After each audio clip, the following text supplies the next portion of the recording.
Hello friend, स्वागत है dream job अड्डा एजुकेशनल यूट्यूब चैनल पे। मध्य प्रदेश आबकारी विभाग, मध्य प्रदेश पटवारी, मध्य प्रदेश वन रक्षक के लिए मॉक टेस्ट नंबर हमारा 15 है। तो इसके पहले ऑलरेडी हमने 14 मॉक टेस्ट करा चुके हैं। यदि आपने उन्हें नहीं देखा तो आप जाके वहाँ देख सकते हैं। तो इस वीडियो को आप पहले खुद से अटेम्प्ट करना, सारे क्वेश्चन 20 क्वेश्चन होंगे, सारे क्वेश्चन को खुद से अटेम्प्ट करना है और फिर देखना है आपसे कितने बन रहे हैं, कितने नहीं बन रहे हैं, और आपको कमेंट बॉक्स में इसका आंसर भी करना है। तो चलिए स्टार्ट करते हैं। अगर आपको इसकी पीडीएफ चाहिए, अगर आपको इस लेक्चर की पीडीएफ चाहिए तो टेलीग्राम चैनल पे जाइए। हमारे टेलीग्राम चैनल का नाम है ड्रीम जॉब अड्डा। तो वहां पास आपको इसकी पीडीएफ मिल जाएगी। तो वहां पास हम इसकी पीडीएफ को डाल देंगे।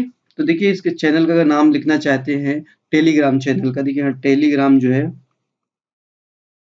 टेलीग्राम ड्रीम जॉब अड्डा, ड्रीम जॉब अड्डा, ठीक है। बीच में कोई भी स्पेस नहीं है और डी जो होगा कैपिटल होगा, जे भी कैपिटल होगा और ए भी जो कैपिटल होगा। तो ये हमारे चैनल का नाम है टेलीग्राम में, यहाँ आपको इसकी पीडीएफ मिल जाएगी। तो चलिए स्टार्ट करते हैं अपने इस लेक्चर को, ठीक है। तो देखिए, फर्स्ट क्वेश्चन था प्रकाश के नियमों के अनुसार। तो प्रकाश के नियमों के अनुसार ये कौन सा हमारा ऑप्शन सही होगा। तो फर्स्ट ऑफ ऑल आपको प्रकाश पता होना चाहिए कि प्रकाश है क्या, ठीक है। तो प्रकाश जो है, प्रकाश एक प्रकार की ऊर्जा है, ठीक है। प्रकाश एक प्रकार की है ऊर्जा है जो कि विद्युत चुंबकीय तरंगों के माध्यम से संचालित होती है। विद्युत चुंबकीय तरंगों के माध्यम से चलती है, जो कि विद्युत चुंबकीय विद्युत चुंबकीय तरंगों के रूप में संचालित होती है, यानी संचारित होती है, ठीक है, संचारित होती है। यहीं पास अगर हम बात करेंगे प्रकाश के परावर्तन का नियम, प्रकाश का जो परावर्तन का नियम है, परावर्तन का नियम जो है क्या कहता है। प्रकाश के परावर्तन का नियम कि मान लीजिए ये कोई सरफेस है, ठीक है, ये कोई सरफेस है। इस सरफेस पे अगर कोई किरण आ रही है, यानी कि जो किरण आ रही है वो आपतित किरण होती है, ठीक है। जो किरण आती है उसे आपतित किरण बोलते हैं, ठीक है। तो आपतित किरण ये हो गई, ठीक है। जहां पास ये गिरती है, जिस पॉइंट पे ये आपतित किरण आ रही है, तो इसे बोलते हैं अभिलंब वाला बिंदु, यानी कि एक तरह से बोल सकते हैं अभिलंब बिंदु, ठीक है। तो ये एक बिंदु है जहां पास हम अभिलंब, ये जैसे हम डाल दिए अभिलंब हो गया, ठीक है, इस बिंदु पे, और इसी बिंदु से ये परावर्तित हो जाती है। तो क्या कहता है परावर्तन का नियम कि आपतित किरण आपतन बिंदु पे ये जो लंब है और परावर्तित किरण तीनों जो होंगे एक ही तल पे होंगे। तीनों क्या होंगे, एक ही तल पे होंगे। और सेकंड पॉइंट क्या कहेगा कि जो आपतन कोण होगा वो परावर्तन कोण के बराबर होगा। सेकंड पॉइंट है, यहाँ पर लिखिए आपतन कोण, आपतन कोण जो होगा वो परावर्तन कोण के बराबर होगा। किसके बराबर, परावर्तन कोण के, परावर्तन कोण के बराबर होगा, के बराबर, ठीक है। फर्स्ट पॉइंट हमने क्या कहा है कि आपतित किरण, अभिलंब और परावर्तित किरण तीनों एक ही तल पे होंगे, ठीक है, एक ही बिंदु पे होंगे। तो इसका जो करेक्ट आंसर होगा कि कोण के बारे, एंगल के बारे में पूछा है तो आपतन कोण और परावर्तन कोण बराबर होगा। तो इसका ऑप्शन नंबर ए सही हो जाएगा। यही हम नेक्स्ट क्वेश्चन पे चलेंगे। ऑप्टिकल फाइबर की घटना पर कार्य करता है। जो ऑप्टिकल फाइबर्स, जो केबल्स होती हैं, वो किस घटना पे कार्य करता है। तो ये कार्य करता है पूर्ण आंतरिक परावर्तन, यानी टोटल इंटरनल रिफ्लेक्शन पे ये काम करता है ऑप्टिकल फाइबर। और ऑप्टिकल फाइबर का क्या है, ऑप्टिकल फाइबर कह रहे हो पूर्ण आंतरिक परावर्तन के कुछ और एग्जांपल लिखना चाहते हैं तो और एग्जांपल लिख सकते हैं, जैसे कि हीरा, हीरा जो होता है, डायमंड जो होता है, हीरा का चमकना, हीरा का चमकना भी है टोटल इंटरनल रिफ्लेक्शन पे काम करता है। और एक पॉइंट और लिख सकते हैं, जैसे रेगिस्तान में मरीचिका, रेगिस्तान में मरीचिका, ठीक है, रेगिस्तान में मरीचिका, ये दोनों जो हो जाएंगे किसके होंगे, पूर्ण आंतरिक परावर्तन के हो जाएंगे। यही अगर अपवर्तन के बारे में कुछ पॉइंट्स लिखना है, देखिए अपवर्तन में का एग्जाम्पल अगर लिखना चाहते हैं, अब अपवर्तन में एग्जाम्पल, तो ये आप लिख सकते हैं, जैसे कि तारे जो होते हैं ना, जो टिमटिमाते दिखते, हमको तारे टिमटिमाते हुए दिखते हैं और ये दिखते हैं किसके कारण, अपवर्तन के कारण। की देखिए तारे टिमटिमाते, तारे टिमटिमाते हुए दिखाई देना, हुए दिखाई देना। और इसके एक एग्जांपल और लिख सकते हैं कि जैसे कि वाटर पानी में आप कोई भी लकड़ी या छड़ को जब डालते हैं तो वो अपने प्लेस से थोड़ा उठी हुई दिखाई देती है, या फिर कोई भी सिक्के को पानी में डालते हैं तो सिक्का थोड़ा सा अपनी एक्चुअल पोजीशन से ऊपर उठा होता है, ये भी अपवर्तन के कारण ही होता है। तो इसका जो आंसर होगा ऑप्शन नंबर सी हो जाएगा। यही देखिए नेक्स्ट क्वेश्चन पे चलेंगे। क्रिया व प्रतिक्रिया बल परिमाण रखते हैं, क्रिया और प्रतिक्रिया बल परिमाण रखते हैं किंतु दिशा रखते हैं। तो ये हमें बताना है कि जो खाली स्थान है, रिक्त स्थान है, इसकी जगह में क्या आएगा। तो देखिए ये जो क्रिया और प्रतिक्रिया बल जो होते हैं ये समान, यहाँ पर समान परिमाण रखते हैं। क्रिया और प्रतिक्रिया बल जो समान परिमाण रहेंगे किंतु विपरीत विपरीत में ये कार्य करेंगे, विपरीत में। तो इसका देखिए कौन पहले शुरू में समान होगा ना चाहिए, बाद में विपरीत। तो ये हो जाएगा ऑप्शन नंबर बी हो जाए, बी इसका आंसर जो होगा बी हो जाएगा। सो नेक्स्ट क्वेश्चन में घोड़ों द्वारा ले जाई गई एक घोड़ा गाड़ी उदाहरण है। घोड़े के द्वारा जो एक घोड़ा गाड़ी ले जाई जाती है या फिर खींची जाती है, वो किन बलों का उदाहरण है। तो ये एक शारीरिक बल, घोड़ा अपने शारीरिक बल का प्रयोग करके घोड़ा गाड़ी को खींचता है। सो नेक्स्ट क्वेश्चन हो जाएगा कि चुंबकीय बल, चुंबकत्व जो होता है का पक्का परीक्षण है। देखिए चुंबकत्व में क्या क्या मतलब होता है कि इसमें दो ध्रुव होते हैं, नॉर्थ, देखिए दो ध्रुव जो होंगे इसमें दो पोल होंगे, नॉर्थ पोल और साउथ पोल होते हैं, ठीक है, दो ध्रुव होते हैं। इसमें जब समान ध्रुव को हम पास लाते हैं तो वहां प्रतिकर्षण होता है, और जब विपरीत ध्रुव को हम लाते हैं तो क्या होगा, आकर्षण होगा। तो ठीक है, तो यहाँ पर जो इसके देखिए चुंबकत्व का पक्का पक्का परीक्षण होता है, प्रतिकर्षण हो जाएगा, ठीक है। तो इसका जो आंसर हो जाएगा, इसका चुंबकत्व का हो जाएगा प्रतिकर्षण हो जाएगा। पक्का परीक्षण की बात कर रहा है, ठीक है। तो इसका आंसर होगा ऑप्शन नंबर सी। अब चुंबकत्व आकर्षण बल भी रखता है, ठीक है। देखिए सूटकेसों के में चौड़े हैंडल दिए जाते हैं। जो सूटकेस होता है उसके हैंडल जो होते हैं वो चौड़े बनाए जाते हैं। क्यों बनाए जाते हैं, तो उसका कारण ये है कि देखिए उस पे जो दाब लगाया जाता है बड़ा दाब लग सके, ठीक है। जब हैंडल पर हम बड़ा दाब लगाए ताकि उसको उठाने में आसानी हो सके। तो इसका जो आंसर होगा ऑप्शन नंबर बी हो जाएगा। सो देखिए 7 नंबर क्वेश्चन है, निम्न में से कौन अच्छा विद्युत का सुचालक है, यानी कि विद्युत का सुचालक होना चाहिए, उसमें विद्युत बहुत ही अच्छे से फ्लो हो सकती है, बह सकती है। तो इन चारों ऑप्शन में कौन सा होगा, तो ये पारा जो है, पारा जो होता है वो विद्युत का अच्छा सुचालक है, ठीक है। पारे के बारे में एक दो पॉइंट और आप नोट करना चाहते हैं तो नोट कर सकते हैं कि पारा जो होता है समान ताप पे द्रव होता है। पारा एक, देखिए पारा एक धातु है, पारा एक ऐसी धातु है जो सामान्य ताप पर द्रव अवस्था में पाई जाती है, द्रव अवस्था में पाई जाती है। पारा जो होता है एक समान ताप पे द्रव अवस्था में पाया जाता है, ठीक है। और इसके बारे में एक दो पॉइंट अगर लिखना चाहते हैं कि देखिए एक बात और लिखिएगा, ये जो धात्विक लक्षणों के कारण ये विद्युत तथा ऊष्मा के अच्छे चालक होता है। जो पारा होता है, देखिए पारा एक धातु है, पारा एक धातु है, तो इसके जो धात्विक लक्षण है, इसके जो धात्विक लक्षण है, इसके जो धात्विक लक्षण है उसके कारण ये ऊष्मा और विद्युत दोनों का अच्छा चालक माना जाता है। ये ऊष्मा और विद्युत का अच्छा चालक माना जाता है, का अच्छा चालक, ठीक है। तो इसका जो आंसर होगा वो हमारा सी हो जाएगा। यही नेक्स्ट क्वेश्चन पे चलेंगे कि रेडियो में ऊर्जा का रूपांतरण, जो रेडियो होता है, जो आप रेडियो सुनते हैं उसमें ऊर्जा का किस प्रकार से रूपांतरण होता है। तो ऊर्जा का रूपांतरण किस रूप में होगा, ये होता है विद्युत ऊर्जा का ध्वनि ऊर्जा के रूप में, विद्युत ऊर्जा का होता है ध्वनि रूप ऊर्जा के रूप में। तो इसका आंसर हो जाएगा ऑप्शन नंबर ए हो जाएगा। यही हम बात करेंगे डायनेमो, डायनेमो होता है, दो तीन पॉइंट और लिख लीजिए ताकि एग्जाम में और इम्पोर्टेंट हो जाए, मतलब आपको आसानी हो चीजों को। तो डायनेमो क्या करता है, ये यांत्रिक ऊर्जा को विद्युत ऊर्जा में, यांत्रिक ऊर्जा यानी कि मैकेनिकल ऊर्जा, यांत्रिक ऊर्जा को विद्युत ऊर्जा में,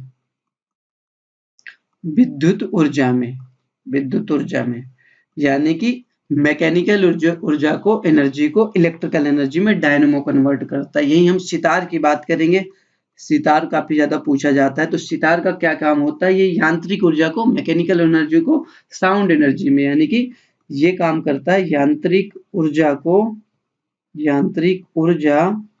को ध्वनि ऊर्जा में, ध्वनि ऊर्जा में कन्वर्ट करता है। अगर हम बात करें माइक्रोफोन, माइक्रोफोन क्या करता है? देखिए माइक्रोफोन क्या करता है, ये ध्वनि ऊर्जा को विद्युत ऊर्जा में कन्वर्ट करता है। ध्वनि ऊर्जा को विद्युत ऊर्जा में, ठीक है, ध्वनि ऊर्जा को बदलता है विद्युत ऊर्जा में। चलिए नेक्स्ट क्वेश्चन चलते। एक चालक से होकर विद्युत आवेश के प्रवाह की दर निम्न में से कहलाती है। यदि किसी चालक से आवेश फ्लो हो रहे हैं, यदि किसी भी चालक से आवेश फ्लो हो रहे हैं और उसकी दर की बात कर रहे हैं, यानी टाइम की बात कर रहा है, तो ये होता है विद्युत धारा। विद्युत धारा क्या होती है? विद्युत धारा कि चालक में, देखिए चालक में आवेश अपान समयांतराल, ठीक है, समयांतराल होता है, ये होता है, ये हो जाएगा विद्युत धारा। यानी किसी चालक में विद्युत आवेश के प्रवाह की दर को हम विद्युत धारा कहते हैं। सो देख, निम्न में से कौन सी ऊर्जा स्रोत नवीनीकरण नहीं है? तो नवीनीकरण का मतलब समझते हैं जिसको हम दोबारा प्राप्त कर सकते हैं, यानी कि अनवीनीकरण की बात कर रहा है, यानी जिसको हम दोबारा प्राप्त नहीं कर सकते। तो ये हो जाएगा ऑप्शन नंबर सी, नाभिकीय ऊर्जा। नाभिकीय ऊर्जा जो एक बार खत्म होगी उसको दोबारा हम प्राप्त नहीं कर सकते। पवन ऊर्जा को हम कर सकते हैं, सौर ऊर्जा भी और ज्वारीय ऊर्जा भी। चलिए नेक्स्ट क्वेश्चन में चलेंगे। पीएच मान का अधिकतम और लघुत्तम मान क्या होता है? पीएच मान, तो देखिए पीएच स्केल क्या होती है कि यहाँ पास एक पॉइंट होता है 7 होगा, और 7 के इस साइड जो होते हैं वो होते अम्ल होते हैं, अम्ल यानी कि एसिड हो जाएगा, और जो 7 के राइट साइड में होंगे वो होते क्षार यानी कि बेस। और इसकी स्केलिंग कैसे होती है? 7 से 6, 5, 4, 3, 2, 1 और 0 तक, ये 0 तक स्केलिंग होती है। और इधर की बात करेंगे ये होती है 14 तक, 7 के बाद 8, 9, 10, 11, 12, 13 एंड 14, ठीक है। एक बात और समझिएगा, ये न्यूट्रल पॉइंट होता है। 7 जो होता है एक उदासीन बिंदु होता है, ठीक है, उदासीन। अगर किसी का पीएच मान 7 है तो वो उदासीन हो जाएगा, ये उदासीन है।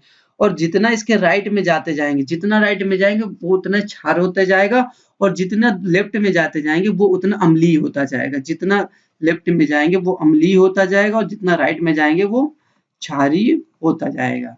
तो इसका आंसर स्केल कितना होता है? ये होता है 14 से 0 के बीच में। तो ऑप्शन नंबर ए इसका करेक्ट हो जाएगा। यही हम नेक्स्ट क्वेश्चन की बात करेंगे। 12 नंबर क्वेश्चन है, निम्न में से कौन सा पदार्थ ऊर्ध्वपातन का गुण दर्शाता है? तो देखिए ऊर्ध्वपातन तो आपको पता ही होगा कि जब कोई भी ठोस तरल अवस्था में जाए बिना वाष्प में बदल जाता है, यानी कि वो डायरेक्ट ठोस से वाष्प में बदल जाता है। देखिए ठोस से वाष्प में बदलता है, और क्या होगा? बिना, इसको लिख सकते बिना तरल अवस्था में गए हुए, बिना गए अवस्था में, तरल अवस्था में गए बिना यदि कोई भी जो एलिमेंट है, यौगिक है, वो ठोस से डायरेक्ट अगर वाष्प में बदलता है तो ये होता है ऊर्ध्वपातन है। इस सब क्रिया को हम कहेंगे ऊर्ध्वपातन कहते हैं, ठीक है। तो यहाँ पास जो आयोडीन होता है, आयोडीन जो होता है ऊर्ध्वपातन के गुण को दर्शाता है। तो देखिए नेक्स्ट क्वेश्चन है, निम्न में से कौन सा एक भौतिक परिवर्तन है? देखिए आप खुद से इसको अटेम्प्ट करने की कोशिश कीजिएगा। क्वेश्चन जैसे आए आपको वीडियो को पॉज करना है, आप 3 से 5 सेकंड का टाइम ले सकते हैं और टिक कीजिए, फिर देन आप वीडियो को चला के देखिए कि आपका आंसर और ये आंसर मैच खा रहा है कि नहीं खा रहा है, ठीक है। तो देखिए निम्न में से कौन सा एक भौतिक परिवर्तन है? देखिए लोहे में जंग लगना एक रासायनिक परिवर्तन है। लोहे में जंग लगना क्या होता है? रासायनिक परिवर्तन होता है लोहे में जंग लगना। यही हम बात करेंगे मैग्नीशियम रिबन का दहन, ये किसी चीज का दहन हो रहा है, ये भी एक रासायनिक परिवर्तन है। यही अगर हम बात करें फलों का काटना, तो फलों को जब हम काटते हैं तो ये एक भौतिक परिवर्तन हो जाता है, भौतिक परिवर्तन, ठीक है। देखिए कुछ चीज एक और याद करिए। देखिए क्या होता है कि एक बहुत इंपॉर्टेंट पॉइंट मैं यहाँ पास आपको बता रहा हूँ कि बहुत इंपॉर्टेंट है कि मोमबत्ती का जलना, ठीक है, मोमबत्ती का जो जलना होता है ना, मोमबत्ती का जलना ये एक रासायनिक परिवर्तन है, ये एक रासायनिक परिवर्तन है, ठीक है।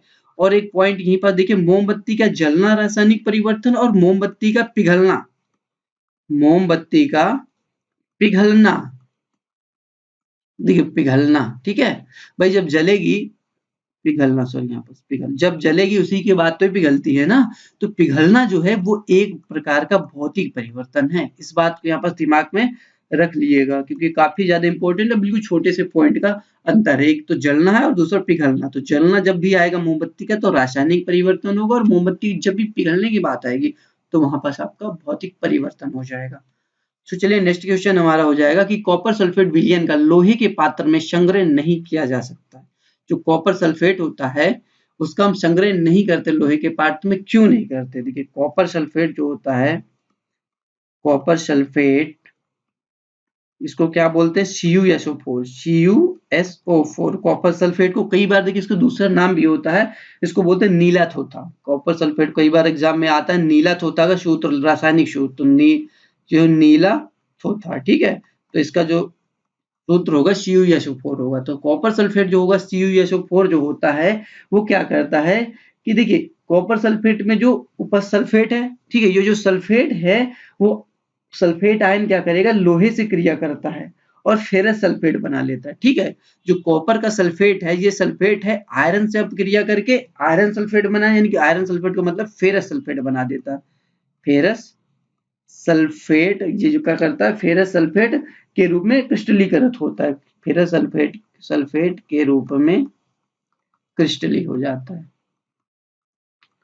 ली होता है। इसका जो आंसर हो जाएगा, देखिए लोहा फेरस सल्फेट के रूप में क्रिस्टलीकृत हो जाएगा, तो इसका ऑप्शन नंबर बी सही हो जाएगा। यही अगर करेंगे एंटीमनी, एंटीमनी किसका अयस्क है? तो एंटीमनी जो है किसका अयस्क है ये आपको बताना है। तो देखिए 4 ऑप्शंस है, ये तो काफी इजी क्वेश्चन है। एंटीमनी किसका अयस्क है? तो ये होता है एंटीमनी किसका अयस्क नहीं है, एंटीमनी का अयस्क पूछा हुआ है, ये थोड़ी गलत बोल दिया।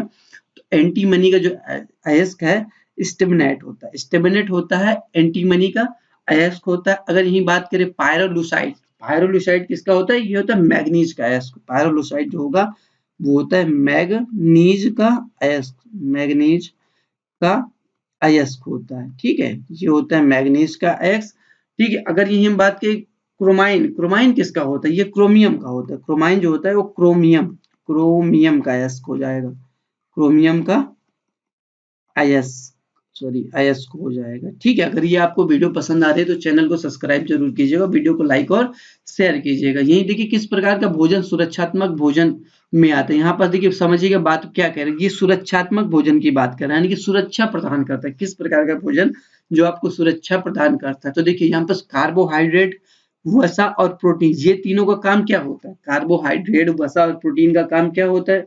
ये आपको ऊर्जा प्रोवाइड करते हैं, क्या करते हैं? ऊर्जा प्रदान करते हैं, ऊर्जा प्रदान करते हैं। और इसका एक काम क्या होता है कि नई कोशिकाओं को बनाना, क्या करते हैं? ये नई कोशिकाओं को बनाते हैं, नई कोशिकाओं का निर्माण करते हैं, ठीक है, नई कोशिकाओं का निर्माण करते हैं। तो इनका काम ये हो गया निर्माण। देन विटामिन और खनिज, विटामिन और खनिज क्या करते हैं? ये रोग जो होते हैं, बीमारियां जो होते हैं, उनसे आपकी रक्षा करते हैं, रोगों से शरीर की रक्षा करते हैं, रोगों से शरीर की रक्षा करते हैं, रोगों से शरीर की रक्षा करते हैं। तो देखिए इसका आंसर हो जाएगा ऑप्शन नंबर डी हो जाएगा, डी ऑप्शन आपका सही हो जाएगा। नेक्स्ट है छोटी माता अथवा स्मॉल पॉक्स, छोटी माता अथवा स्मॉल पॉक्स उत्पन्न होता है, किसके कारण उत्पन्न होता है? तो ये एक प्रकार के वायरस के कारण होता है, यानी कि विषाणु के कारण होता है। इसका ऑप्शन नंबर डी सही हो जाएगा। नेक्स्ट अस्थि और उपास्थि निम्न में से होती, अस्थियां और उपास्थियां जो होती है इन चारों में से कौन सा है? कंकाल संयोजी ऊतक है, या फिर पेशी ऊतक है, तरल संयोजी ऊतक या उचित संयोजी ऊतक है? तो ये जो अस्थि और उपास्थि होती है, ये एक प्रकार का कंकाल संयोजी ऊतक है, ये कंकाल का संयोजी ऊतक है। सो नेक्स्ट है निम्न में से किस में त्वचा एक श्वसन अंग है? त्वचा जो है किसके, यानी कि इसका मतलब ये है कि इनमें से कौन सा है जो त्वचा के द्वारा सांस लेता है? त्वचा के द्वारा सांस लेना, तो ये जो मेढक है, मेढक है उभयचर में आता है, ये दोनों प्रकार से सांस लेता है। एक त्वचा से सांस लेता है, त्वचा से सांस कब लेता है? जब ये जल में होता है, जल में होता है तब ये त्वचा से सांस लेता है। यही ये लंग से, त्वचा के बाद जो बचता है आपका फेफड़े, जो लंग्स बोलते हैं, फेफड़ों से भी सांस लेता है, फेफड़ों से भी ये सांस लेता है और फेफड़ों से कम सांस लेगा जब जल के बाहर होगा यानी कि थल में होगा यानी कि जमीन में होगा। जब जमीन में होगा जब जमीन में होगा तब ये फेफड़ों से सांस लेता है।